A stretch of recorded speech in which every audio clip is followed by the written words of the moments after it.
TBC 클리닉 건강 365 오늘의 주치 간담취획과 전문의 이동식 원장님과 함께합니다. 안녕하십니까? 네, 안녕하세요. 3일병원 간담체외과 이동식입니다. 네, 반갑습니다. 네. 그 간담체외과도 그렇지만 간과 쓸개 그러니까 담낭이 가까이 붙어 있다고 들었어요. 우리 속담에 뭐 간에 붙었다, 쓸개에 붙었다 뭐 이런 말도 있는데 일단 그 담낭이 어디에 있고 또 어떤 역할을 하는 장기인지부터 설명을 좀 해주세요. 네, 담낭이란 흔히들 얘기하는 쓸개입니다. 네, 간에 붙었다, 쓸개에 붙었다는 속담이로 유추할 수 있듯이 아, 예. 간은 담낭은 간 밑에 붙어 있는 작은 주머니 같이 생긴 기관입니다. 담관과 연결되어서 담낭은 간에서 시작되어서 십이장으로 들어갑니다. 네, 담낭의 기능은 주로 간에서 생성된 담즙을 저장 및 농축하는 기능을 하고 있습니다. 식사 후 소화를 위해 담낭은 저장된 담즙을 담관을 통해 소장으로 분비하여 지방 소화를 도와줍니다.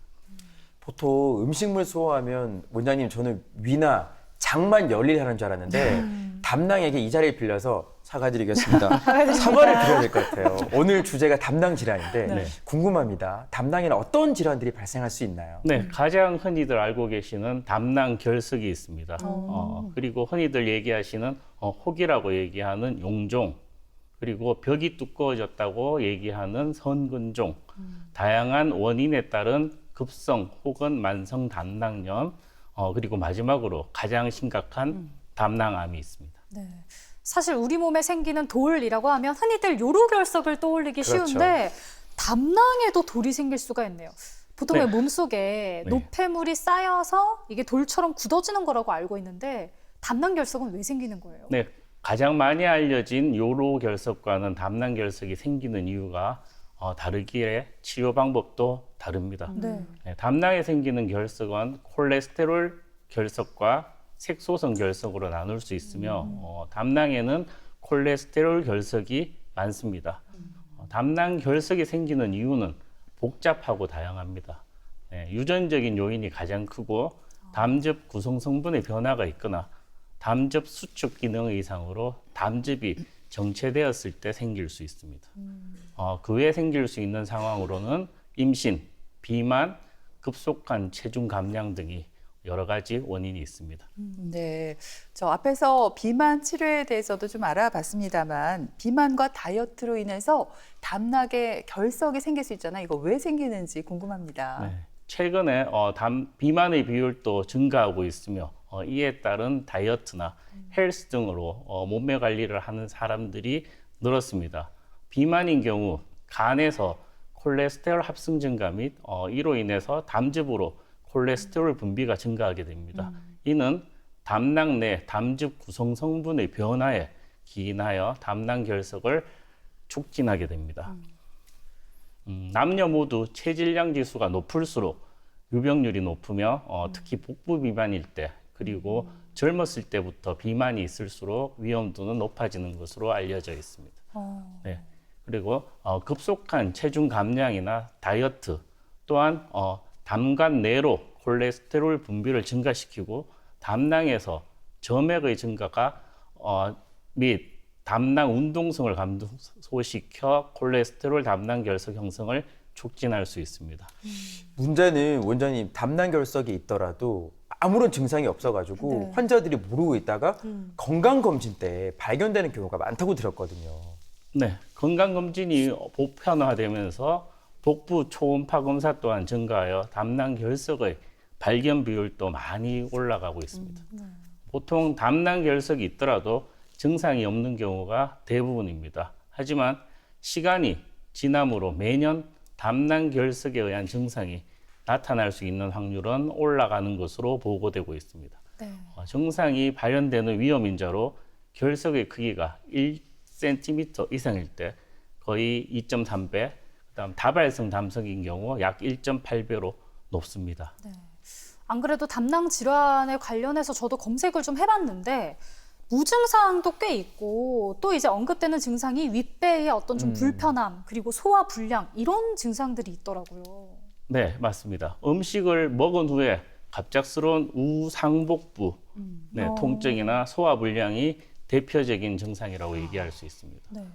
음식을 먹으면 소화를 돕기 위해서 담낭이 수축하게 됩니다.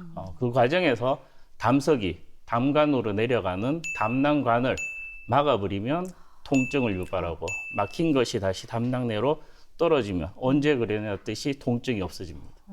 만약 담석이 담낭관 근처를 막아서 담낭이 많이 늘어나면 급성 담낭염이 생겨 지속적인 통증을 유발합니다. 이에 따라 응급 담낭절제술이 필요한 때도 있습니다. 담석의 크기가 큰 경우 담낭절제술을 권하지만 증상을 유발하는 담낭결석은 크기에 상관없이 수술을 하라고 권합니다. 아, 담낭 크기와 상관없이 일단 수술이 필요한 경우도 있네요. 네. 근데 사실 제가 여기서 아는 걸 좀 말씀을 드리면 체외 충격파 있잖아요. 아는 거 돌을 나왔다. 깨트리는. 약간 살짝 지금도 약간 헷갈리긴 했어요. 체외 충격파로는 어떻게 시술을 받으면 되지 않을까 싶기도 하고 그러게요. 또 결석이니까 물을 좀 많이 먹으면 오. 이게 좀 쪼로로 씻겨 내려가지 않을까 싶거든요.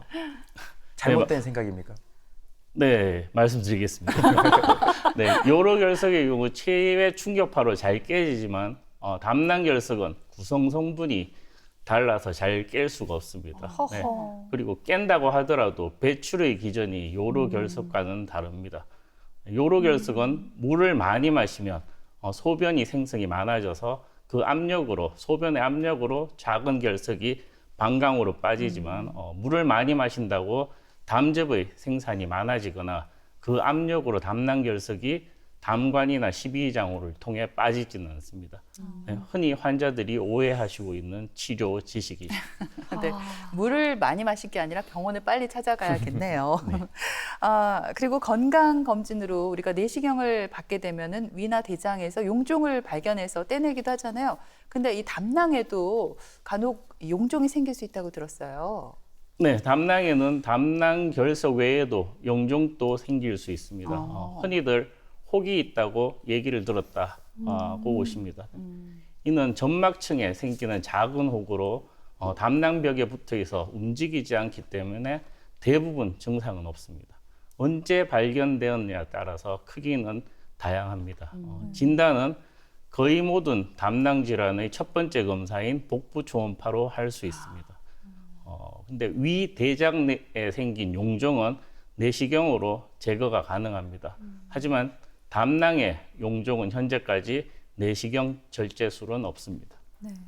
근데 담낭의 용종이 발견이 됐을 때 이게 크기가 작으면 일단 지켜본다고 하더라고요. 그러면 계속 이렇게 지켜보다가 저절로 이렇게 없어지는 경우는 없나요? 네, 용종의 종류에 따라 다르지만 없어지는 경우는 극히 드물다고 해야 될 것 같습니다. 용종이 작으면 초음파를 통한 추적 관찰을 하는 것이 원칙입니다. 담낭 용종의 경우 콜레스테롤 용종이 많으며 악성 변화는 하지 않습니다. 콜레스테롤 경우. 하지만 다른 종류의 용종인 선종은 크기가 1cm 이상인 경우 악성 변화의 가능성이 있으므로 담낭 절제술이 필요합니다. 예, 그 말씀해 주신 것처럼 담낭 용종이 나중에 암으로 발전할 가능성도 있잖아요. 그러니까 이 용종을 발견했다 그러면 바로 떼내면 어떨까요? 그럴 필요는 없습니다. 네. 오. 다발성이며 크기가 증가가 없고 생긴 모양이 괜찮다면 주기적인 초음파 검사를 통해 추적 관찰을 하시면 됩니다. 반대로 크기가 1cm 이상 그리고 생긴 모양이 나쁜 경우 그다음 지속적인 크기의 증가가 있는 경우에 담낭 절제술을 시행하면 됩니다. 하지만 크기가 작더라도 나이가 많은 경우는 수술을 하는 게 좋다는 보고도 있습니다. 오늘 원장님 덕분에 담낭 질환에 대해서 제대로 이제 알아가는 시간이에요. 네. 근데 앞에서 담낭 질환 말씀하실 때 담낭 성근종 말씀을 하셨잖아요. 네. 저 듣는 순간 뭐 이게 도대체 어떤 질환일까? 용어가 어렵기도 하고요. 이게 어떤 질환이에요? 네, 성건종은 담낭벽이 비정상적으로 두꺼워지는 질환입니다. 이는 병 내부의 근육층과 선조직이 과도하게 성장하면서 발생합니다. 이는 양성 질환입니다. 하지만 담낭의 구조적인 변화를 초래하고 기능적으로 문제를 일으켜 통증과 같은 증상을 유발할 수도 있습니다. 네. 원장님, 그럼 궁금한 게 당남 선근종이 담낭암으로 발전할 수도 있을까요? 어떤가요? 네, 사실은 발전할 가능성이 아주 적다고 되어 있습니다. 오. 다만 어떤 종류의 담낭 질환이든 간혹 담낭암과 혼동될 수가 있어서 정확한 진단을 위한 세부적인 영상 검사가 중요합니다. 담낭과 담낭 성건종 또한 감별하는 것이 중요하며 초음파, CT 등의 영상 검사를 통해 진단할 수 있습니다. 네. 그럼 만약에 의심스러운 담낭 선근종을 발견했다면 더 진행되기 전에 빨리 수술하는 게 좋을까요?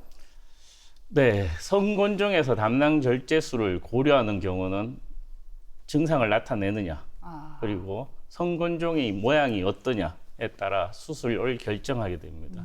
즉, 복부 통증, 소화불량, 담낭염과 같은 증상이 나타나는 경우와 모양에 따라 담낭 기능을 저하시키는 성건종의 모양일 때, 그리고 마지막으로 악성과 구분이 힘든 경우에만 담낭 절제술을 시행합니다. 담낭 절제술에 대해서 듣고 있습니다만 이게 머릿속으로 막 그려지지는 않거든요. 한 번도 본 적이 없어서. 그렇죠. 구체적으로 어떤 절차를 밟게 되는 거예요? 시술이 아니기에 수술실에 들어가서 전신 마취를 시행합니다.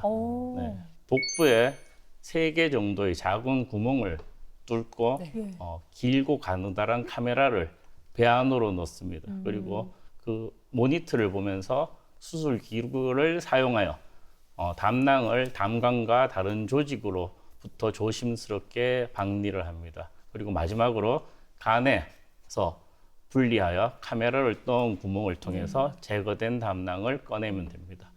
환자 상태나 술자에 따라서 단일공, 구멍을 하나 뚫는 복강경 수술을 시행하기도 하며 다빈치와 같은 의료용 로봇을 이용한 로봇 담낭 절제술도 시행할 수 있습니다. 지금 담낭 절제술을 하는데 전신 마취를 한다고 얘기를 해주셨어요. 그러면 이게 좀 회복하고 또 일상으로 복귀하는 데까지 좀 어느 정도의 시간이 걸릴까요? 네, 예전에 복강경 담낭 절제술이 없었을 때는 개복 수술을 시행하면 복부에 한 10에서 20cm 정도의 절개가 들어가면서 통증이 심하고 회복 속도가 느려서 입원 기간이 길었습니다. 하지만 복강경 담낭 절제술은 작은 구멍만 뚫고 시행함으로 통증이 개복 수술에 비해 적어서 수술 후 하루 정도 지나면 가벼운 보행이 가능합니다. 수술 후 바로 걸어 다니시는 분들도 많습니다. 그리고 퇴원 후 짧은 시간 내에 일반적인 정상 생활이 가능하다고 수술 전에 설명드리고 있습니다. 예전에 비해서 회복 속도가 굉장히 빠르다라고 말씀해 주셨어요. 네. 근데 또 간혹 이런 경우도 있다고 들었습니다. 이 담낭 절제 수술 후에 조직 검사를 했는데 이게 담낭암으로 진단이 됐어요. 그럼 혹시 또 남아있을 그런 암세포 때문에 다시 한번 수술을 할 수도 있나요? 네, 담낭 결석 및 용종으로 수술을 받은 경우 조직 검사에서 담낭암이 발견되는 예가 있습니다. 네, 추가적인 수술의 시행 여부는 담낭암이 담낭벽의 어느 층까지 침범했느냐에 따라서 치료 방법이 달라집니다. 가장 초기의 암인 경우 담낭의 점막에만 국한된 암인 경우는 단순 담낭 절제술만으로 충분하므로 더 이상 치료는 하지 않아도 됩니다. 하지만 진행성 담낭암인 경우는 주위 장기로의 침범하는 확률이 높아서 추가적인 수술이 필요합니다. 추가적인 수술은 담낭이 붙어있던 간의 일부를 절제하고 담관 주위의 임파선 곽청술을 시행합니다. 또한 담낭관의 침범 유무에 따라서 담관 절제술이 포함될 수도 있습니다. 진행 정도에 따라서 개복을 시행하지 않고 진한 수술과 같이 복강경으로 다시 재수술을 시행할 수도 있습니다. 저 궁금한 점 생겼어요, 원장님. 뭐요? 담낭이 앞에서 말씀하신 대로 소화를 돕는 중요한 기관인데 절제술이 필요한 경우에 떼어내면 환자 입장에서는 이거 되게 중요한 기관인데 내가 없으니까 소화가 안 되거나 몸에 문제가 생기는 게 아니야? 이런 염려를 하실 것 같거든요. 네, 많이 질문하십니다. 담낭은 앞에서도 얘기 드렸듯이 주로 담즙을 저장하는 데 사용되며 담낭이 제거되면 담즙은 간에서 직접 십이지장으로 흐르게 됩니다. 담낭을 제거해도 건강에 심각한 영향을 미치는 경우는 없습니다. 수술 후 초기에는 지방 섭취에 소화불량이나 설사 등의 증상이 나타날 수 있습니다. 그러나 이러한 증상은 대부분 환자에서 일시적이며 시간이 지나면 호전됩니다. 담낭을 제거한 후에도 일정 기간 동안 소화제를 복용하기도 하지만 평생 복용해야 되는 것은 절대 아닙니다.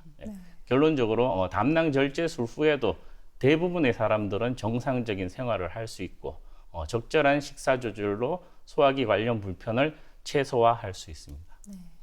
그럼 이렇게 담낭을 제거하고 나면 이제 관련 질환은 다시는 나타나지 않을 거다 이렇게 좀 안심하고 살아도 될까요? 네, 맞습니다. 그런데 환자분들은 주로 돌이 또 생기지 않나로 물으시는 분들도 많습니다. 네. 담낭을 제거했기 때문에 담낭 결석은 생기지 않습니다. 근데 간에서 십이지장으로 이어진 담관에 생기는 돌은 대부분 담낭에서 흘러내려가는 돌이기에 특별한 다른 이상이 있지 않는 한 담관에서도 돌이 생기지는 않습니다. 하지만 담낭 절제술 후 담관에 돌이 생겼다면 정밀 검사를 통해 원인을 찾고 그에 맞는 치료를 하여야 합니다. 네, 오늘 이 시간 다양한 담낭 질환과 수술 방법에 대해서 알아봤습니다. 예방이 어쩌면 가장 좋은 치료 방법이잖아요, 원장님. 그 담낭 질환을 예방할 수 있는 식이나 생활 습관이 있다면 좀 소개해 주세요. 네, 고열량, 고지방 식사를 줄이는 등의 여러 가지 식단을 소개하고 있지만 개인적으로 추천해드리고 싶은 말은 일반적으로 가장 쉬운 말인 균형 잡힌 규칙적인 식사를 하십시오. 또한 가장 실천하기 힘든 말인 건강한 체중을 유지하기 위한 규칙적인 운동을 하십시오입니다. 담낭 결석이 있으신 분들은 주기적인 초음파 검사를 받으시고 만약 증상이 있다면 참으시지 마시고 바로 가까운 병원에서 진료를 받으시기 바랍니다. 말씀하신 대로 말은 참 쉽지만 실천하기가 쉽지 않잖아요. 저부터 반성하게 돼요. TBC 클리닉 건강 365에 출연한 지 10년이 넘어가는데도 이제는 강산이 변할 것을 바라는 게 아니라 제가 변해야 되겠어요. 맞아요. 네. 네. 아니 사실 운동이 참 시작하기 어렵죠. 근데 오늘 배운 내용을 다시 한번 복습을 해보자면 운동도 재미가 있어야 된다라는 겁니다. 재미없는 건 오래 하기 힘드니까 좀 재미있는 운동을 찾아보면 좋을 것 같아요. 저는 집에 가서 먼지 쌓인 자전거 다시 한번 꺼내보려고 합니다. 그래, 오늘의 주제는 건강한 식이습관과 운동인 것 같습니다. 네, 지금까지 이 시간 도움 말씀에 간담체외과 전문의 이동식 원장님께서 수고하셨습니다. 오늘 잘 들었습니다. 감사합니다. 그리고 예은 씨, 철원 씨도 수고했습니다. 건강하세요. TBC 클리닉 건강 365 저희는 다음 주 이 시간에 다시 오겠습니다. 고맙습니다.